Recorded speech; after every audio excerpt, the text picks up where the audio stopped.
الحمد لله رب العالمين والصلاة والسلام على سيد المرسلين وعلى آله وصحبه اجمعین اما بعد۔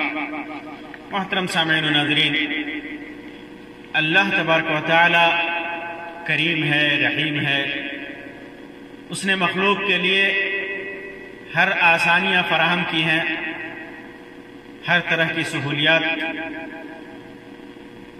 انہیں میسر کرایا ہے، یہاں تک کہ اللہ رب العزت نے اپنی عبادتیں مخلوق کے اوپر، اپنے بندوں کے اوپر اسی حد تک فرض کیا ہے، انہیں اپنی عبادتوں کا مکلف اسی حد تک کیا ہے جہاں تک وہ ادا کر سکے۔ کسی بھی چیز میں، کسی بھی عبادت میں، عبادت کے وسائل میں زور اور زبردستی نہیں رکھا، سختی نہیں رکھا۔ یہی وجہ ہے کہ مذہب اسلام کی بنیادوں میں سے ایک اہم بنیاد نماز، اور اس کے لیے سب سے ضروری چیز پاکی اور طہارت، اور اس میں بھی سب سے بنیادی چیز وضو۔ اس کے لیے اللہ تبارک و تعالی نے اپنے بندوں کو اتنا ہی مکلف کیا ہے جتنا بندہ ادا کر سکے۔ جہاں اللہ تبارک و تعالی نے نماز کے لیے پاکیزگی اور طہارت کو شرط اول قرار دیا ہے، وہیں اگر آدمی کو پانی میسر نہ ہو، طہارت کا جو سب سے بنیادی اور اہم عنصر ہے، طہارت کی جو چیز ہے یعنی پانی، خواہ وضو کرنے کے لیے ہو یا غسل کرنے کے لیے ہو، اگر پانی موجود نہیں ہے یا اس کا استعمال مشکل ہے، نقصان دہ ہے، تو ایسی صورت میں اللہ تبارک و تعالی نے احسان کرتے ہوئے بندوں کے اوپر اس کا بدل عطا کیا ہے، اور وہ بدل ہے مٹی۔ پاکی حاصل کرنے کے لیے جس طرح پانی طہور کی حیثیت رکھتا ہے، اسی طرح پانی کی عدم موجودگی کے وقت مٹی بھی طہور کی حیثیت رکھتی ہے۔ تو چھوٹی بڑی تمام نجاستوں سے پاکی کے لیے اگر پانی موجود نہیں ہے یا اس کا استعمال مشکل ہے تو اللہ تبارک و تعالی نے تیمم کو مشروع قرار دیا ہے۔ تیمم کا مطلب ہے، جیسے اہل لغت نے بیان کیا ہے، قصد، تعمد، توقی، یعنی ارادہ کرنا۔ ارادہ کرنا تیمم کا معنی ہوتا ہے، اور اس کا معنی لوگوں نے اصطلاحی معنی بیان کیا، التیمم مسح الوجہ والیدین بنیت استباحت الصلاة، یا دوسرے لفظوں میں القصد الى الصعید لمسح الوجہ والیدین بنیت استباحت الصلاة ونحوها، یعنی اگر پانی نہیں ہے تو مٹی کے ذریعے مٹی کا قصد کر کے مٹی سے مخصوص طریقے سے مسح کرنا، نماز کی استباحت کی نیت سے، طہارت اور پاکی حاصل کرنے کی نیت سے۔ قرآن و حدیث میں تیمم کی مشروعیت کی بہت ساری آیات اور حدیثیں مذکور ہیں، جن میں سے چند کا ذکر میں آپ کے سامنے کر دینا مناسب سمجھتا ہوں۔ قرآن مجید کے اندر اللہ تبارک و تعالی نے فرمایا سورۃ النساء کے اندر، یا ایھا الذین آمنوا لا تقربوا الصلاة وانتم سکارى حتى تعلموا ما تقولون ولا جنبا الا عابري سبيل حتى تغتسلوا۔ اس آیت میں اللہ تبارک و تعالی نے حکم دیا کہ اے مومنو، نشے کی حالت میں نماز کے قریب مت جاؤ یہاں تک کہ تم جو کچھ بھی پڑھتے ہو اسے سمجھنے لگو. یہ شراب کی حرمت سے پہلے آیت نازل ہوئی تھی، اس کے بعد شراب کی حرمت نازل ہو گئی. وَلَا جُنُوبًا إِلَّا عَابِرِي سَبِيلٍ حَتَّى تَغْتَسِلُوا. اور جنبی کی حالت میں بھی تم نماز کے قریب مت جاؤ. اگر ناپاکی ہے، جنبی ہو، احتلام ہو، بیوی سے صحبت کیا، تو ایسی صورت میں بھی نماز سے قریب نہیں جانا ہے یہاں تک کہ غسل کر لو. غسل کر لو، غسل کرنے کے بعد ہی نماز پڑھنی ہے. وَإِن كُنتُم مَرْضَىٰ أَوْ عَلَىٰ سَفَرٍ أَوْ جَاءَ أَحَدٌ مِّنكُم مِّنَ الْغَائِطِ أَوْ لَامَسْتُمُ النِّسَاءَ. اگر تم میں سے کوئی بیمار ہے، ایسی بیماری ہے کہ پانی استعمال کرنے سے موت کا خطرہ ہو، یا بیماری کے بڑھنے کا خطرہ ہو، یا سفر کی حالت میں ہو، یا قضاء حاجت سے آیا ہو، پیشاب پخانہ کر کے آیا ہو، او لامستم النساء، بیویوں سے جمع کیا ہو، بیویوں سے صحبت کیا ہو، فلم تجدوا ماء، اور پانی نہ ملے تو کیا کرو؟ پھر اللہ تعالیٰ نے حکم دیا فتیمموا صعیدا طیبا فامسحوا بوجوہکم وایدیکم. تو پھر پاک مٹی سے تم تیمم کرو، اپنے چہرے کو اور ہاتھ کو اس سے مسح کرو. ان اللہ کان عفوا غفورا، اللہ معاف کرنے والا ہے، مغفرت کرنے والا ہے.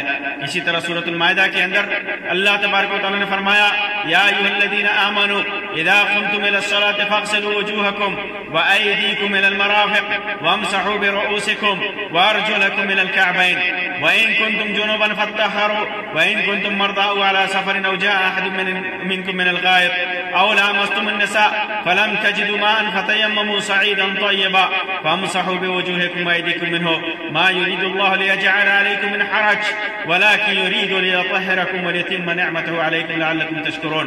اس آیت کریمہ کے اندر سورۃ المائدہ کے اندر یہ آیت کریمہ ہے، اس کے اندر اللہ تبارک و تعالیٰ نے وضو کا طریقہ بیان کیا اور ان حالات کا بیان کیا جن حالات میں وضو کرنا ہے. پھر اس کے بعد اللہ تبارک و تعالیٰ فرماتا ہے کہ اگر بیمار ہو، سفر پہ ہو، یا قضاء حاجت سے آئے ہو، بیوی سے صحبت کیا ہے، پانی نہ ملے، فَتَيَمَّمُوا صَعِيدًا طَيِّبًا، تو پاک مٹی سے تیمم کرو. تو کیسے کرو؟ فَامْسَحُوا بِوُجُوهِكُمْ، اس سے اپنے چہرے کا مسح کرو، وَأَيْدِيكُم مِّنْهُ، اسی سے اپنے ہاتھوں کا مسح کرو. اللہ تبارک و تعالیٰ تم پر کوئی حرج نہیں کرنا چاہتا، تمہیں مشقت اور پریشانی میں نہیں ڈالنا چاہتا، لیکن چاہتا ہے کہ تمہیں پاک کرے، تم پاک رہو، اپنی نعمت تمہارے اوپر پوری کرنا چاہتا ہے تاکہ تم ان نعمتوں کے بدلے تم اللہ کا شکر ادا کرتے رہو. اسی طرح احادیث نبویہ کے اندر بے شمار روایتیں ہیں جو تیمم کی مشروعیت پر دال ہیں.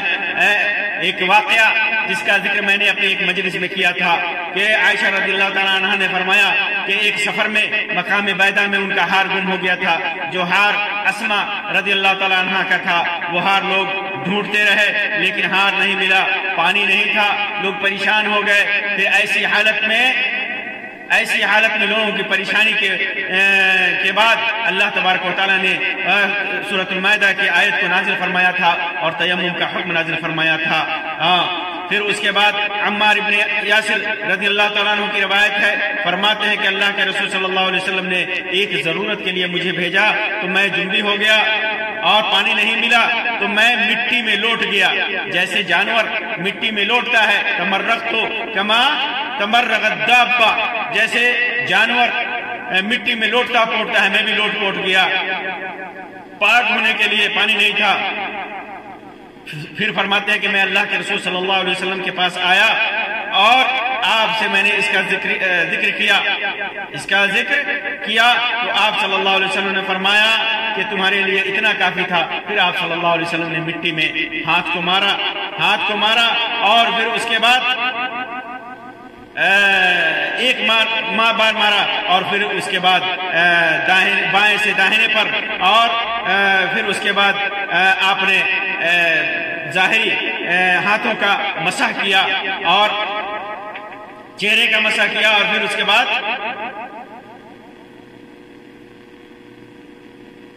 چہرے کا اور اپنے کفین کا، دونوں ہتھیلیوں کا کلائیوں کا مسح کیا، پھر اس کے بعد کہا کہ تیرے لیے یہ ایسا کرنا ہی کافی تھا۔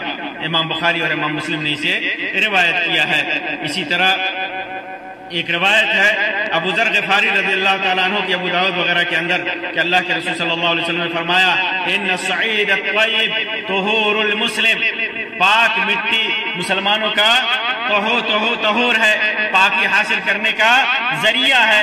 وَإِن لَمْ يَجِدِ الْمَاءَ 10 سنین، اگر سے 10 سال پانی نہ ملے، فَإِذَا وَجَدَ الْمَاءَ فَلْيُمِسَّهُ بَشَرَتَهُ، اگر پانی مل جائے تو پھر اس سے پاکی حاصل کرنا ہے۔ فَإِنَّ ذَلِكَ خَيْرٌ، یہ حدیث صحیح ہے، علامہ البانی وغیرہ نے اسے صحیح قرار دیا ہے۔ اسی طرح عمران بن حسین رضی اللہ تعالیٰ عنہ کی روایت ہے، فرماتے ہیں کہ اللہ کے رسول صلی اللہ علیہ وسلم نے صبح کی نماز ہمیں پڑھائی۔ ایک آدمی کو جب نماز پڑھ لیا تو دیکھا کہ ایک آدمی الگ بیٹھا ہوا ہے جو ہمارے ساتھ نماز میں شریک نہیں تھا۔ اللہ کے رسول صلی اللہ علیہ وسلم نے جب نماز سے فارغ ہوئے اسے دیکھا الگ بیٹھا ہوا ہے تو کہا یا فلان، اے فلاں آدمی، ما یمنعک ان تصلی معنا، تو نے ہمارے ساتھ نماز کیوں نہیں پڑھا؟ کون سی چیز مانع تھی؟ نماز کیوں نہیں پڑھی؟ تو اس نے کہا اصابتنی جنابہ، میں جنبی ہو گیا تھا، جنابت لاحق ہو گئی تھی۔ تو اللہ کے رسول صلی اللہ علیہ وسلم نے اسے حکم دیا کہ مٹی کے ذریعے پاکی حاصل کرے، تیمم کرے مٹی سے۔ امام بخاری نے اس کو روایت کیا ہے۔ یہ تیمم، اس کا حکم شریعت نے دیا ہے، قرآن و سنت میں موجود ہے۔ اور آپ کو بتا دوں کہ حدیث میں امت محمدیہ کی خوبیوں میں سے ایک خوبی بتایا گیا ہے۔ دیگر امتوں کے مقابلے میں جو خوبیاں اللہ تبارک و تعالیٰ نے اس امت کو دیا ہے ان میں سے ایک خوبی یہ ہے کہ تیمم کو مشروع قرار دیا ہے۔ اللہ کے رسول صلی اللہ علیہ وسلم نے فرمایا کہ اعطیت خمسا لم یعطہن عہد قبلی، اللہ تبارک و تعالیٰ نے مجھے 5 چیزیں ایسی دی ہیں کہ جس میں جو مجھ سے پہلے کسی امت کو نہیں دیا ہے، جن میں سے اللہ کے رسول صلی اللہ علیہ وسلم نے ایک فرمایا وَجُعِلَتْ لِيَ الْأَرْضُ مَسْجِدًا وَطَهُورًا، زمین کو اللہ تبارک و تعالیٰ نے میرے لیے مسجد اور پاکی کا ذریعہ بنایا ہے، ذریعہ طہارت بنا دیا ہے۔ فَأَيُّمَا رَجُلٍ مِّنْ أُمَّتِي أَدْرَكَتْهُ الصَّلَاةُ فَلْيُصَلِّ، تو جس آدمی کے لیے نماز کا وقت ہو جائے، نماز کا وقت اسے پالے تو فَلْيُصَلِّ، تو زمین کے مٹی سے پاکی حاصل کر کے زمین کے کسی بھی حصے پر وہ نماز پڑھے۔ امام بخاری مسلم نے اس کو روایت کیا ہے۔ شرعی عذر کے وقت تیمم وضو کا بدل ہے۔ ان روایات سے ثابت ہو گیا کہ ہر وہ کام وضو کا بدل ہے، چنانچہ ہر وہ کام کیا جا سکتا ہے جو وضو سے ہوتا ہے۔ ایسے نماز پڑھنا، طواف کرنا، تلاوت قرآن مجید وغیرہ، مسجدوں میں جانا، اگر پانی نہیں ہے تیمم کرتا ہے تو تیمم سے وہ ساری پاکیزگی حاصل ہو گئی جو وضو سے یا غسل سے حاصل ہوتی ہے، کیونکہ اللہ کے رسول صلی اللہ علیہ وسلم نے فرمایا جعلت تربتها لنا طہورا، مٹی ہمارے لیے طہارت قرار دی گئی ہے۔ تو جو چیز پانی کے بالمقابل ہے، پانی کا بدل ہے، تو اس سے ساری عبادتیں انجام دی جا سکتی ہیں جو پانی کے ذریعے آدمی پاکی حاصل کر کے ادا کرتا ہے، ساری عبادتیں کی جا سکتی ہیں۔ تیمم کب مشروع ہوتا ہے؟ تو اس سلسلے میں واضح ہے کہ پانی موجود نہ ہو، پانی موجود نہ ہو تو ایسی صورت میں تیمم مشروع ہے، جیسا کہ اللہ تبارک و تعالیٰ نے فرمایا فَتَيَمَّمُوا صَعِيدًا طَيِّبًا فَلَمْ تَجِدُوا مَاءً فَتَيَمَّمُوا صَعِيدًا طَيِّبًا۔ پھر ایسی صورت بھی پیدا ہو سکتی ہے، پانی موجود ہو لیکن صرف پینے اور پکانے کے لیے ہو۔ اگر اسے ایسے پانی کو طہارت کے لیے استعمال کرتا ہے، تھوڑا سا پانی ہے جو پینے کے لیے ہے، طہارت کے لیے ہے، پینے پکانے کے لیے کھانا وغیرہ، تو ایسے صورت میں اگر طہارت کے لیے استعمال کرتا ہے، غسل کے لیے، وضو کے لیے، تو اس کے اپنے جان کو کے لیے یا اس کے ساتھ جو لوگ ہیں اس کے لیے، اپنے جانور کے لیے، اس کی جانور کے لیے جان لیوا پیاس کا خطرہ ہے، تو ایسی صورت میں تیمم مشروع ہے اگرچہ پانی موجود ہو۔ یا اسی طرح پانی موجود ہو لیکن آدمی بیمار ہو، ڈاکٹر نے منع کیا ہے، پانی کے استعمال سے بیماری کے بڑھ جانے کا خطرہ ہو اور یا موت کا اندیشہ ہو، تو اللہ تعالیٰ کا ارشاد ہے وَإِن كُنتُمْ جُنُبًا فَاطَّهَّرُوا وَإِن كُنتُمْ مَرْضَىٰ أَوْ عَلَىٰ سَفَرٍ، او جاء احد منکم من الغائط، پوری آیت فرمانے کے بعد کہا فتیمموا صعیدا طیبا. بیماری کا ذکر اللہ تبارک و تعالیٰ نے واضح طور پر اس نے کیا ہے کہ بیماری کی حالت میں پانی کا استعمال اگر مشکل ہے تو ایسی صورت میں آدمی تیمم کر سکتا ہے. اسی طرح جب کوئی شخص بڑھاپے میں یا بیماری کی وجہ سے بڑھاپے کی وجہ سے بھی پانی کے استعمال سے اس قدر بے بس اور عاجز ہو کہ حرکت بھی نہ کر سکتا ہو اور اسے وضو کرانے والا بھی کوئی نہ ہو، غسل دینے والا بھی کوئی نہ ہو، نماز کا وقت ختم ہو جانے کا خوف ہو تو تیمم کر کے نماز ادا کر سکتا ہے. بہت سارے لوگ مریض ہوتے ہیں، بیمار ہوتے ہیں، اپنے بستر سے اٹھ نہیں سکتے، ادھر ادھر جا نہیں سکتے، کوئی وضو کرانے والا نہ ہو، کوئی غسل کرانے والا نہ ہو، وہ بیٹھے ہوئے ہیں، زمین پر بیٹھے ہوئے ہیں، تو ایسی صورت میں نماز کا وقت نکلا جا رہا ہے، نماز کا وقت بھی نکلا جا رہا ہے، تو ایسی صورت میں آدمی تیمم کر کے نماز ادا کر سکتا ہے. اسی طرح جب پانی شدید ٹھنڈا ہو، گرم کرنے کا کوئی ذریعہ بھی نہ ہو، گھمانے اور یہ بھی ہو سکتا ہے غالب گمان ہو کہ پانی کے استعمال سے وہ بیمار ہو جائے گا تو یہ تیمم کر کے نماز پڑھ لیتا ہے. لیکن اس کے اندر ہیلا نہیں تلاش کرنا ہے. آدمی پانی استعمال کر سکتا ہو لیکن ہیلا تلاش کرتا ہے کہ بہت زیادہ ٹھنڈی ہے. آدمی بہت سارا دیکھا جاتا ہے کہ نوجوان ہیں، پانی استعمال کر سکتے ہیں، پھر بھی وہ ٹھنڈی کو بہانہ بنا کر کے تیمم کرتے ہیں. ایسا نہیں، اگر خطرہ ہے بیماری کا، ٹھنڈی لگنے کا خطرہ ہے زیادہ، اگر غالب گمان ہے تو ایسی صورت میں تو وہ تیمم کر سکتا ہے، ورنہ نہیں، کیونکہ اللہ تبارک و تعالیٰ نے فرمایا وَلَا تَقْتُلُوا أَنفُسَكُمْ إِنَّ اللَّهَ كَانَ بِكُمْ رَحِيمًا. اپنے خود کو مت ہلاک کرو، اپنے نفس کو مت قتل کرو، اپنے آپ کو مت قتل کرو، یقیناً اللہ تم پر نہایت مہربان ہے. تو تیمم آدمی ایسی صورت میں کرنا اس کے لیے بہتر ہے اگر ٹھنڈے پانی سے، زیادہ ٹھنڈے پانی کے استعمال سے نفس کے اوپر خطرہ ہو. یا اسی طرح ایسا ہوتا ہے جیسے پانی قلیل مقدار میں تھوڑا سا ہو جس سے وضو کے تمام اعضاء دھل نہ سکے غسل کرتے وقت، تو جس قدر ممکن ہو اس سے تھوڑے پانی سے اعضاء کو یا وضو کر رہا ہو یا غسل کر رہا ہو اپنے اعضاء کو دھل لے، باقی اعضاء پر تیمم کر لیا جائے. فاتقوا اللہ ما استطعتم، اللہ سے اتنا ہی ڈرو جتنا جتنی طاقت ہے. اللہ تبارک و تعالیٰ نے واضح طور پر فرمایا ہے.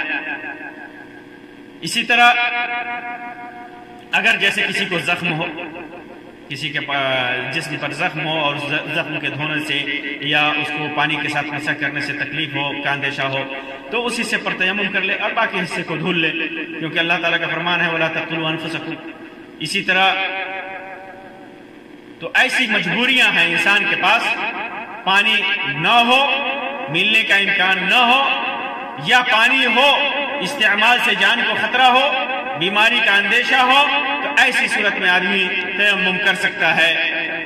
تیمم کے واجبات کیا ہیں، کون سی چیزیں ہیں جو جس کے کرنے سے تیمم پورا ہوتا ہے، ان کے بغیر تیمم پورا نہیں ہوگا.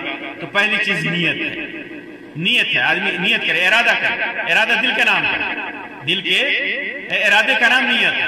زبان سے کہنے کی ضرورت ہے. کسی بھی عبادت میں نیت زبان سے کرنا بدعت ہے، گمراہی ہے.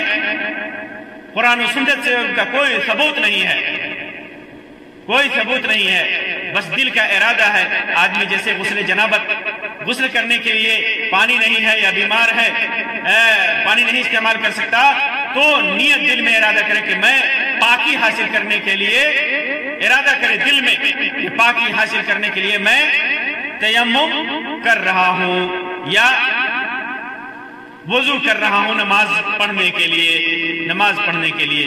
اسی طرح تیمم کے واجبات میں سے چہروں کو مسح کرنا، چہرے کا مسح کرنا، اور دونوں کلائیوں تک کفین کو، ہتھیلیوں کا مسح کرنا.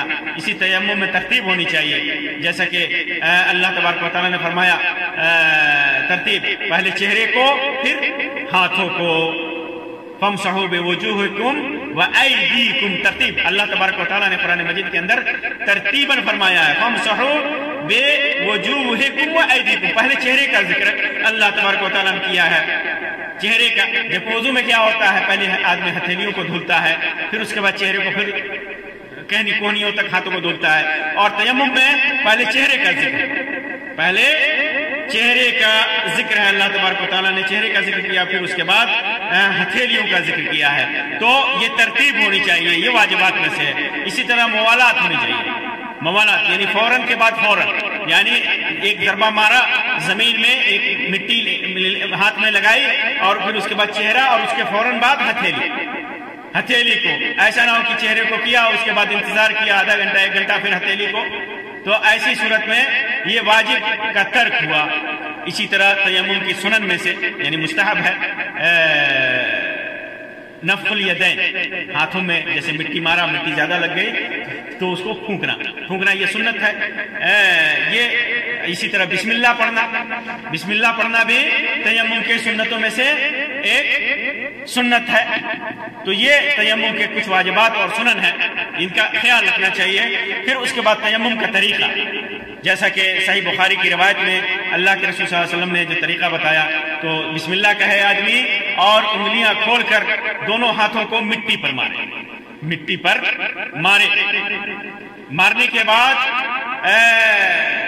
اگر مٹی زیادہ نہیں لگی ہوئی ہے تو پھر کوئی بات نہیں ہے، چہرے پر اس کو پھیرے، اور اگر مٹی لگی ہوئی تو اس میں پھونکے، جیسا کہ اللہ کے رسول صلی اللہ علیہ وسلم سے روایت ہے، صحیح بخاری کی روایت ہے. فرمایا وَضَرَبَ بِكَفَّيْهِ الْأَرْضَ وَنَفَخَ فِيهِمَا ثُمَّ مَسَحَ بِهِمَا وَجْهَهُ وَكَفَّيْهِ. اللہ کے رسول صلی اللہ علیہ وسلم نے اپنے دونوں ہتھیلیوں کو زمین پر مارا، پھر اس کے بعد دونوں میں پھونک ماری، پھر اس کے بعد اپنے چہرے کو مسح کیا اور دونوں ہتھیلیوں کو، جیسے بائیں کو پہلے داہنے سے شروع کرنا ہے، بائیں سے داہنے کو باہری حصے کو، اور پھر داہنے کو سے بائیں کو، دونوں کو مارا. پھر اس کے بعد قرآن مجید میں بھی اس کی صراحت ہے. اللہ تعالیٰ نے فرمایا فَامْسَحُوا بِوُجُوهِكُمْ وَأَيْدِيكُمْ مِنْهُ. ایک ہی بار مارنا ہے، 2 بار نہیں مارنا ہے، 2 بار نہیں مارنا ہے. اللہ کے رسول صلی اللہ علیہ وسلم نے زمین پر ایک ہی بار مارا تھا، 2 بار نہیں مارا تھا. تو اللہ کے تبارک تعالیٰ نے بھی اس کو بیان فرمایا فَامْسَحُوا بِوُجُوهِكُمْ وَأَيْدِيكُمْ مِنْهُ. زمین پر مارنے کے بعد فَامْسَحُوا بِوُجُوهِكُمْ، اپنے چہرے کو مسح کرو، وَأَيْدِيكُمْ مِنْهُ، اور اسی سے اپنے ہاتھوں کو، کلائیوں تک ہاتھوں کو. کچھ لوگوں علماء نے بیان کیا ہے کہ مٹی پر 2 ضربے مار کر، یعنی 2 بار، چہرے کے لیے 1 بار اور ہاتھوں کے لیے 1 بار، دوسری بار. تو بعض علماء کہتے ہیں کہ یہ جائز کی صورت ہے، لیکن 1 بار ہی مارنا اللہ کے رسول صلی اللہ علیہ وسلم سے ثابت ہے، اور یہ صحیح سند سے منقول ہے اور اقرب الی السنہ ہے، اور یہی افضل ہے اور یہی متعین ہے. 1 بار ہی مارنا یہ متعین ہے، جیسا کہ حدیث میں ہے، صحیح حدیث میں ہے، اور قرآن مجید کی آیت سے یہی مستفاد ہوتا ہے. بعض لوگ بیان کرتے ہیں کہ اس کو کہنیوں تک مسح کرنا، یہ ثابت نہیں ہے، کسی بھی صحیح حدیث سے ثابت نہیں ہے، بلکہ چہرہ اور دونوں ہتھیلی کلائیوں تک بس، اور 1 بار ہی مارنا ہے، 2 بار نہیں مارنا ہے. تو یہ تیمم کا صحیح طریقہ ہے. تیمم کن امور سے ٹوٹتا ہے، کن چیزوں سے تیمم ٹوٹ جاتا ہے؟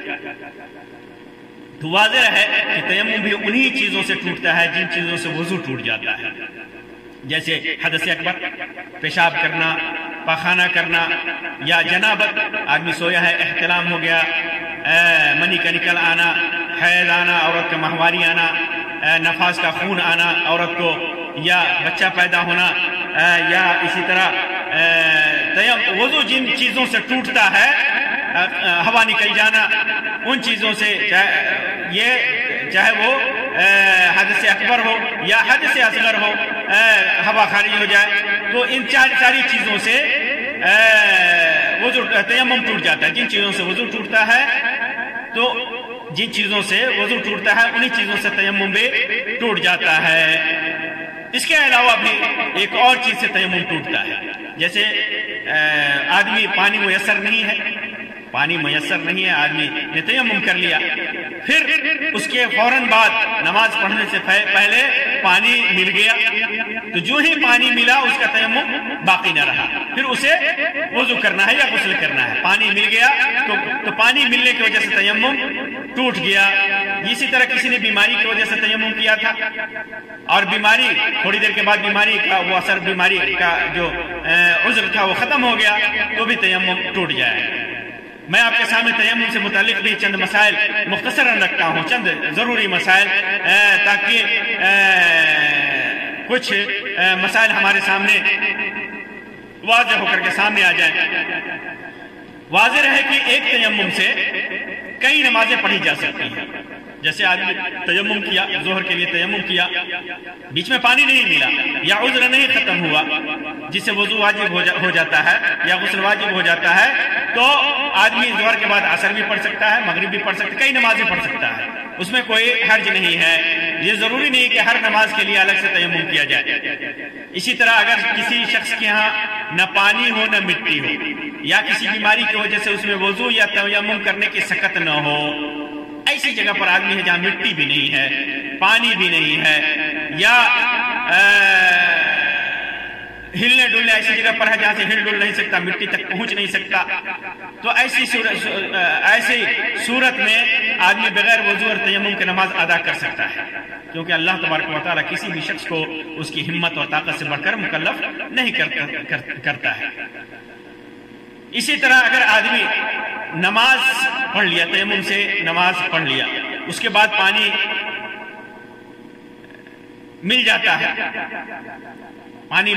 ہے، اور تو کیا کرے گا؟ تو اسے نماز دہرانے کی ضرورت نہیں ہے، کیونکہ اللہ تبارک و تعالیٰ کے حکم کے مطابق اس نے اللہ کی عبادت کر لی ہے۔ پھر اس کے بعد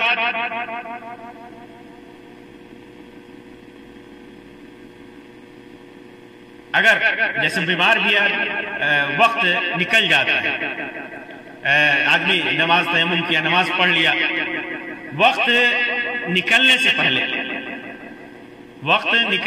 پہلے یہ اس نماز کا وقت نکلنے سے پہلے جس نماز کو اس نے ادا کیا ہے تو پانی اسے مل جاتا ہے، تو اس کے اوپر ضروری نہیں ہے۔ یہ ائمہ اربعہ کا یہی موقف ہے۔ اسی طرح باوضو آدمی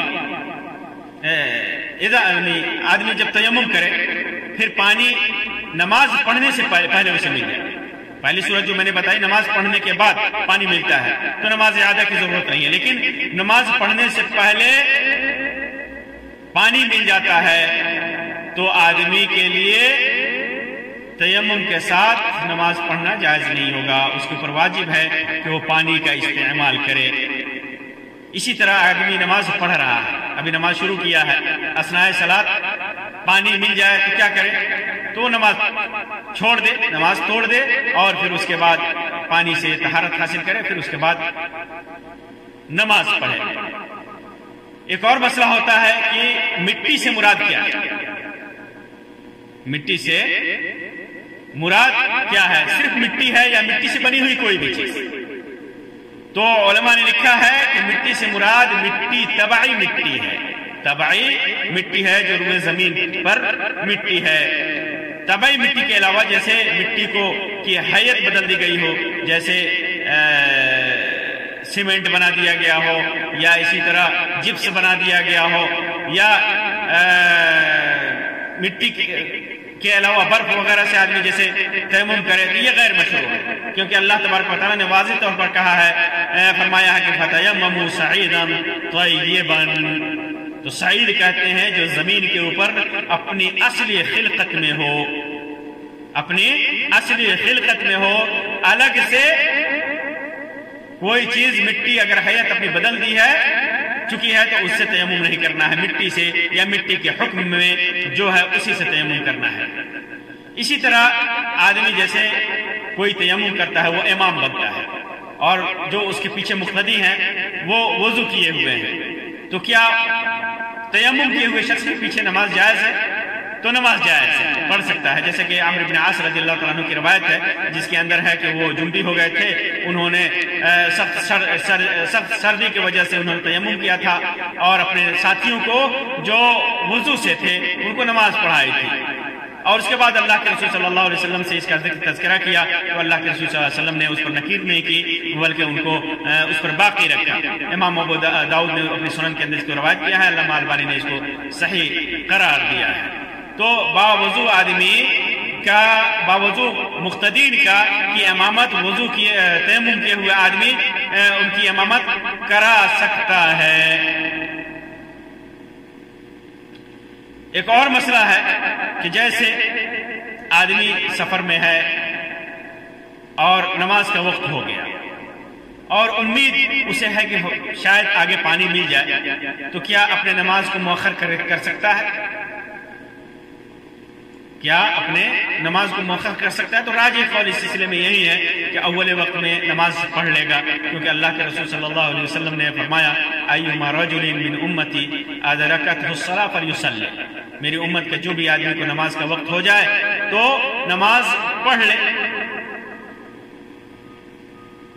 اور اگر جماعت میں سے نماز مل رہی ہو، کہیں جماعت کھڑی ہو رہی ہو اور پانی ملنے کی امید دور تک ہے، امید لگا رہا ہے، ملے نہ ملے دونوں احتمال ہے، تو ایسی صورت میں جماعت کی فضیلت پانے کے لیے تیمم کر کے نماز پڑھ سکتا ہے۔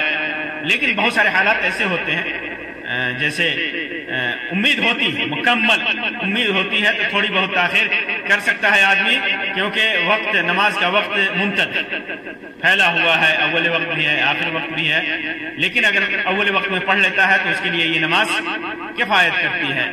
تو یہ تیمم کے چند مسائل تھے جو میں نے مختصراً آپ کے سامنے رکھا۔ اللہ تبارک و تعالیٰ سے دعا ہے کہ اللہ تبارک و تعالیٰ ہماری عبادات کو قبول فرمائے اور حتی المقدور سنت کے مطابق عبادات ادا کرنے کی توفیق عطا فرمائے۔ آمین یا رب العالمین، وآخر دعوانا ان الحمد للہ رب العالمین، وصلی اللہ علی خیر خلقہ وسلم، والسلام علیکم ورحمۃ اللہ وبرکاتہ۔